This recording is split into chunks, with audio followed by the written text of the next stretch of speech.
We've been told fiber is essential for gut health. But what if I told you your gut might work better without it? Hey everyone, my name is Marc Bates. I'm a metabolic health coach, and this is part of my question and answer series. Does your gut really need fiber? Carnivore Gut Health Explained. Okay, let's get to the question. It's a simple one today. Does the human body require fiber in the form of plant-based foods for gut health? Well, the short answer is no. Humans don't require plant fiber to maintain gut health. Essential nutrients are those without which we develop a deficiency disease. Fiber is not classified as an essential nutrient, and there's no defined deficiency syndrome when it's absent. The National Academy set adequate intake targets for fiber because higher intakes are associated with certain health outcomes. But they explicitly note fiber is not essential and that low intake primarily risks less than optimal stool bulk. Not a deficiency disease. Okay, so how does this look from a ketogenic carnivore lens? If your goal is to stabilize your blood sugar and provide low gut irritation, a low-residue ketogenic or carnivore pattern can support gut health without plant fiber.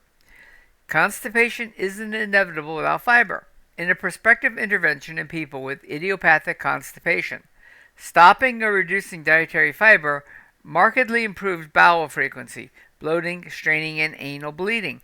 Those who kept high in fiber didn't improve. Okay? IBS often improves when fermentables, carbs, drop, independent of more fiber. A very low carb, which is about 20 grams a day or less, in clinical study in IBS-D improved stool form, frequency, pain, and quality of life. Low carb can be as effective as the low-FODMAP approach for many, meaning less fermentable substrate, not more fiber, is often the lever. IBD remission can occur in fiber-free formulas. Exclusive enteral nutrition, liquid formulas with little to no fiber, is a guideline-endorsed first-line therapy to induce remission in pediatric Crohn's disease and performs on par with steroids for induction, with better mucosal healing. That demonstrates fiber isn't required to calm an inflamed gut. And ketones overlap with some gut protective signaling. Beta-hydroxybutyrate directly inhibits the NLRP3 inflammasome and functions as an endogenous HDAC inhibitor, mechanisms linked to lower gut immune inflammation. While not a one-to-one replacement for all short-chain fatty acid actions, nutritional ketosis supplies anti-inflammatory signaling that partly compensates for lower colonic butyrate. Okay, some important caveats here. We're just trying to be fair and balanced. Butyrate matters for colonocytes. In omnivores, and these are people who are eating a higher carb diet, okay? Colon cells typically get 70 to 80% of their energy from microbiota-produced butyrate from fermenting carbs and fiber. If you remove fermentable fiber, fecal SCSFAs often fail or fall, and short-term animal-based feeding shifts the microbiome toward bile-tolerant species, okay, while lowering some fiber-fermenting butyrate producers. The health significance of these shifts depends on the whole diet and metabolic contents, but they're real. In other words, if you're only going to be on carnivore for a few days, you're not going to get any benefit from that, okay? This is going to a new way of eating, right, for long term. It doesn't mean going pure carnivore forever. It means eating very low carb forever. That's the way your gut was designed. Population data generally favor higher fiber. Okay, so large synthesis, for example, the Lancet review, associate higher fiber intake with lower all-cause mortality and lower cardiovascular disease and colon cancer risk, which is why mainstream groups recommend 25 to 38 grams a day. Okay, but this data is mostly observational, confounded by overall diet pattern, and benefits vary by type of fiber, whether it's viscous, soluble, insoluble. But they're, so this is important, but it's worth acknowledging the fact that um, you only need fiber if you're eating a high fiber diet, right? Because high fiber diets cause inflammation in the gut, and so you need these fibers to try and quell the inflammation. I mean, I kind of equate that with uh, you're giving your kids matches to light in the living room, and you keep calling the firemen, and you don't think there's any problem with that. Okay, so and then animal versus human mechanistic evidence. So mouse studies. Just to be fair, there are mouse studies that show that extreme fiber deprivation for a mouse can erode the mucus layer and increase pathogen susceptibility. Translation to long-term human carnivore patterns is very uncertain, especially since, from an anthropological evidence, we have thousands of years, right, that extend hundreds of thousands of years at minimum beyond the 10,000 years of the uh, agricultural revolution, where humans primarily lived on fat and animal protein and virtually no carbs or very few carbs. And they seem to be just fine. We're still here, right? So you got to keep that in context. Yes, if you're a mouse, you need fiber. If you're not a mouse, it's questionable. Okay, so does the gut need plant fiber? Well, strictly no. There's no essential requirement for plant fiber to maintain gut function and overall metabolic health, particularly within a well-formulated ketogenic carnivore diet. Clinical examples: constipation, resolution on low-fiber diets, IBD remission, and fiber-free enteral nutrition prove the point. Functionally, it's optional and individual. Some people feel better and perform better with the small amounts of well-tolerable soluble low-FODMAP fiber, while others do best with near zero plant residue.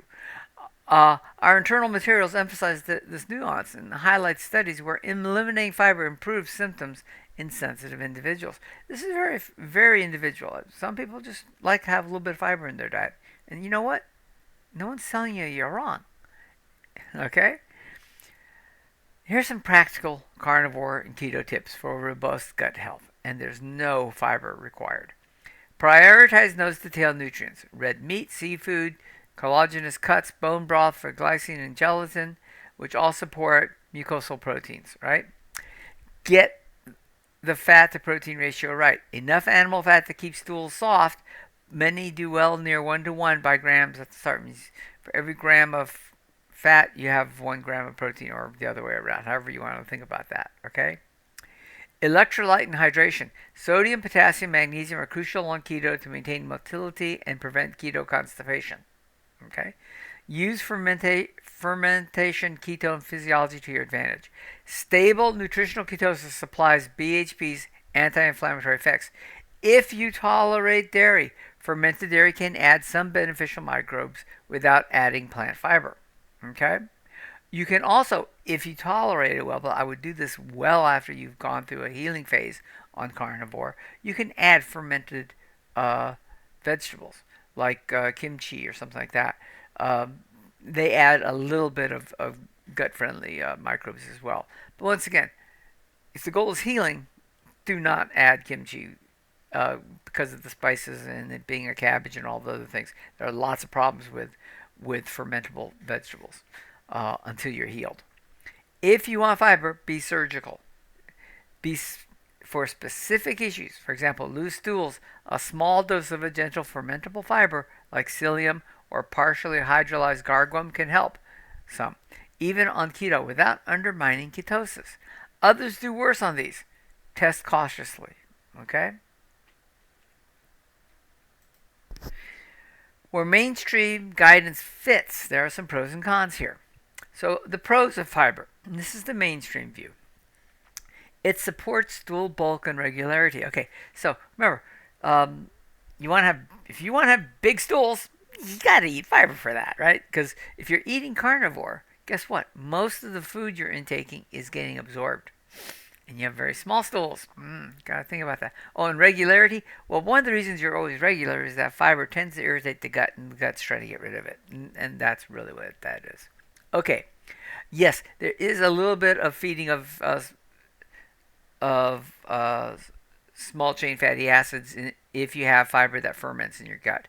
But a lot of times that fermentation in your colon is an irritant. Okay, so you just got to keep that in balance there. And it has been associated, no causal formation here, with lower cardiometabolic and CRC risk at the population level. But remember, we're talking about people who are eating a lot of carbs and a lot of bad food to begin with. So yeah, they may need it just to kind of counteract some of the stuff that they're eating. Okay, cons. There are a lot of limitations here. It's not essential. There's absolutely no proof that fiber is essential at all. Benefits are fiber type dependent.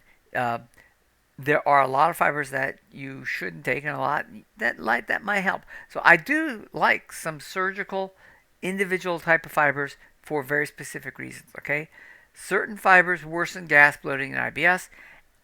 Animal-based and very low-carb diets can normalize symptoms without fiber by reducing fermentable load and leveraging ketone signaling. So, but once again, there are a few small things that you might want to have. And so there are some specific fibers that, short period of time, I do sometimes suggest that you take depending upon what you're looking for. Okay, here's the bottom line. Plant fiber is completely optional. It's not required for gut health. A well-constructed ketogenic or carnivore diet can maintain and often improve GI function by lowering fermentable irritants, stabilizing motility, and enabling ketone-mediated anti-inflammatory pathways. Even if fecal butyrate, that's short-chain fatty acids, butyrate being the one that everyone tells you need, fall a little bit, the ketones take right over for the most part. If you personally feel better fiber-free, that's physiologically defensible. If you feel better with a little bit of soluble fiber, that's fine too, right? It's how you feel.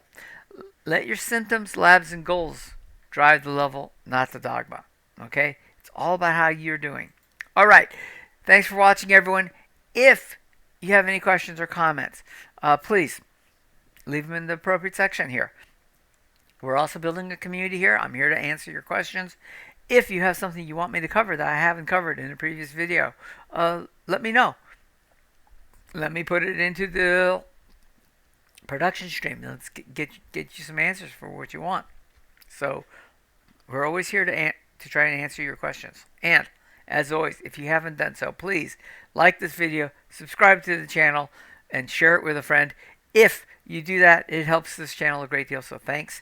And it also helps a bunch of other people. Have a great day.